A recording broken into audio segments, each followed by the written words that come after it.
Magandang araw mga ka-aerial defense, may ibabahagi na naman ako sa inyo. Dahil ngayong araw na ito ay may pag-uusapan tayo tungkol sa ating depensa. Armed Forces of the Philippines umaasang hindi sasakupin ng China ang Pilipinas. Pero bago tayo magpatuloy, huwag mo muna kalimutan mag-like, share and subscribe.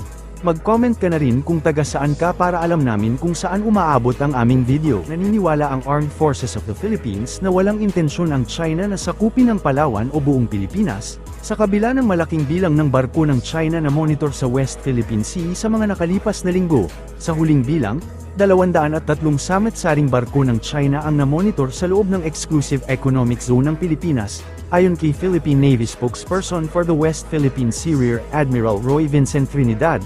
Ang intensyon ng Chinese Communist Party ay makontrol ang malaking bahagi ng South China Sea dahil mahalaga ito sa kanilang komersyo at kalakalan. Nais aniyang protektahan ng China ang malayang daloy ng kalakal sa kanilang mga daungan, kaya nagtayo sila ng mga base militar sa iba't ibang bahagi ng South China Sea. Bilang tugon, sinabi ni Trinidad na pinapalakas din ng AFP ang kanilang presensya sa karagatan sa pamamagitan ng regular na pagpatrolya sa EEZ ng bansa. Malugod na tinanggap ng Philippine Navy ang delegasyon ng Italian Navy Carrier Strike Group na bumisita sa Philippine Navy Headquarters kahapon. Ang Italian delegation na pinangunahan ni Rear Admiral Giancarlo Schiappina, commander ng Fleet Air Arm ng Italian Navy, ay tinanggap ni Naval Reserve Command Deputy Commander Commodore Lemuel Espartines. Dumating sa bansa ang Italian Navy Strike Group na binubuo ng Italian Aircraft Carrier Cavour at Frigate Alpino noong 2 ng Setyembre, para sa isang goodwill visit. Layo ng pagbisita na itanghalang kultura, tradisyon, teknolohiya, at pananaliksik ng Italya, sa pamamagitan ng pagpapalitan ng best practices sa Philippine Navy. Nagpasalamat si Rear Admiral Schiappina sa hospitality at pagkakaibigan na ipinagkaloob ng Philippine Navy. Sinabi naman ni Commodore Espartines na inaasahan ng Philippine Navy na mapapalawak pa ang kooperasyon ng dalawang hukbong pandagat sa hinaharap. Pinag-usapan ni Department of National Defense Secretary Gilbert Teodoro at US Defense Secretary Lloyd Austin ang pagpapalakas ng kapabilidad ng Armed Forces of the Philippines. Ito'y sa pamamagitan ng pag-uusap sa telepono noong ika-4 ng Setyembre, na ikawalong pagkakataon na nag-usap sa telepono ang dalawang opisyal para talakayin ang mga kaganapang panseguridad sa rehiyon. Dito'y pinag-usapan ang mga ongoing project at aktibidad na layong mapalakas ang alyansa ng Pilipinas at Estados Unidos. Walang inilabas na detalye ang DND kaugnay ng mga spesipikong proyektong isasagawa dahil sa usaping panseguridad. Nagpasalamat naman si Teodoro sa patuloy na commitment ng Estados Unidos na palakasin ang kapabilidad pandepensa ng Pilipinas. Nagkasundo ang Pilipinas at Poland na palawakin ang kooperasyong pandepensa alinsunod sa 2013 Memorandum of Understanding on the Development of Bilateral Relations on Defense. Ito ang napagkasundoan ni Department of National Defense Secretary Gilbert Teodoro at Polish Foreign Minister Radosław Sikorski, sa pagpupulong ng dalawang opisyal sa DND headquarters noong Miyerkules. Tinukoy ni Secretary Teodoro ang nagkakaisang paninindigan ng Pilipinas at Poland na itaguyod ang rules-based international order, kasunod ng pagdiriwang ng ika-50 anibersaryo ng pagkakatatag ng diplomatikong relasyon ng dalawang bansa noong 2023. Binigyang diin naman ni Minister Sikorski ang pagnanais ng Poland na isulong ang kooperasyon sa mga like-minded countries sa larangang pandepensa, kasunod ng delivery ng Poland ng unang batch ng Sikorsky Black Hawk Combat Utility Helicopters sa Philippine Air Force.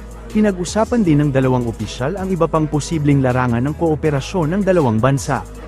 Ang Japan at Australia ay nagpahayag ng seryosong pag-aalala sa pagpapalakas ng China sa mga mapanganib at mapilit na aktibidad patungo sa Pilipinas sa West Philippine Sea.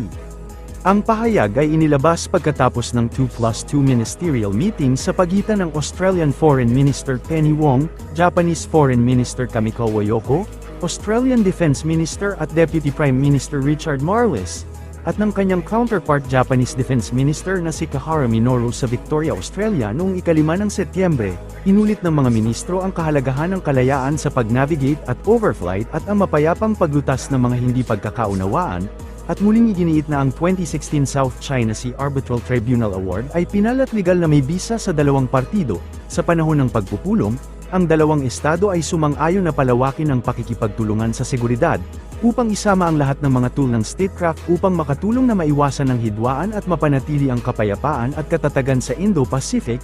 Pagkatapos ay kinumpirma nila ang patuloy na suporta sa Philippine Coast Guard, bilang bahagi ng kanilang mas malawak na pagsisikap na pahusayin ang civil maritime cooperation sa mga kasosyo sa rehiyon. Bansang Japan nagpahayag ng strong concern and protest noong Sabado matapos ang isang Chinese naval ship na pumasok sa kanilang teritoryo. Ilang araw pagkatapos inakusahan ng Japan ang China ng pagpapadala ng isang military aircraft sa Japanese airspace, isang sasakyang pandagat ng China ang nakitang pumasok sa teritoryo ng Japan malapit sa katimugang isla ng Kitchenuerabo bandang alas 6 ng umaga ng Sabado, at lumabas sa timog kanluran ng isla ng Yakushima halos 2 oras pagkaraan, sinabi ng Defense Ministry ng Japan. Kasunod ng insidente, ang Foreign Ministry ay nagbigay ng matinding pag-aalala at protesta ng Japan sa Embahada ng China sa Tokyo. Ang Japan noong Lunes ay nag-scramble ng mga fighter jets matapos ang 2 minutong paglusob ng Chinese Y-9 surveillance aircraft sa labas ng Danjo Island sa East China Sea, na binatikos ang China bilang isang seryosong paglabag sa soberanya nito.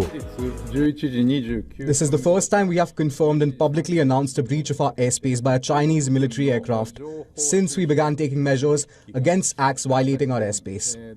Such airspace breaches by Chinese military aircrafts is not only a serious violation of Japan's sovereignty, but it also threatens our security, which is utterly unacceptable. Did you discuss China's recent military incursions into Japanese airspace and territorial waters late last month?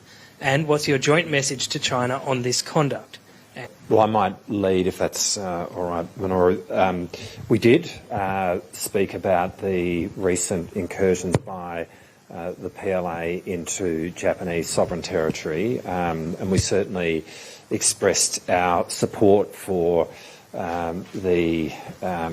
Japan's sovereignty in that moment, and it really underlined our shared commitment to asserting the rules-based order in the Indo-Pacific, in our neighbourhood.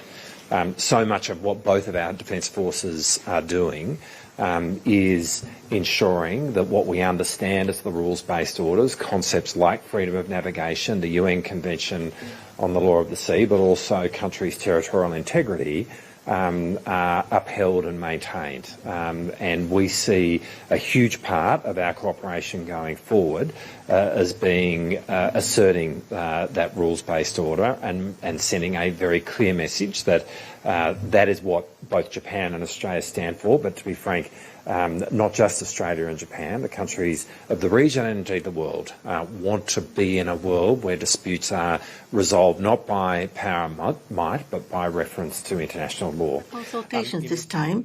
In the topic of regional developments, we have discussed on China. From my part, as a recent example, on the 26th of August, the Chinese PLA Air Force aircraft have invaded into the Japanese territorial air. And also on the 30th of August, the China PLA had the Navy, the surveyor had the ship, and has cruised in our territorial waters. I have explained this, and we have shared very strong concern over these incidents. And for East China Sea and South China Sea, any attempts to unilaterally change the status quo by force or by coercion, we have put forward our strong opposition against that. Ang para sa mas madaming update tungkol sa ating depensa, paki-follow at like muna ng aming page na nasa description na ang link. Huwag mo na rin kalimutan mag-like, share and subscribe. Pindutin mo na rin ang bell para updated kayo sa aking mga bagong video. Maraming salamat po.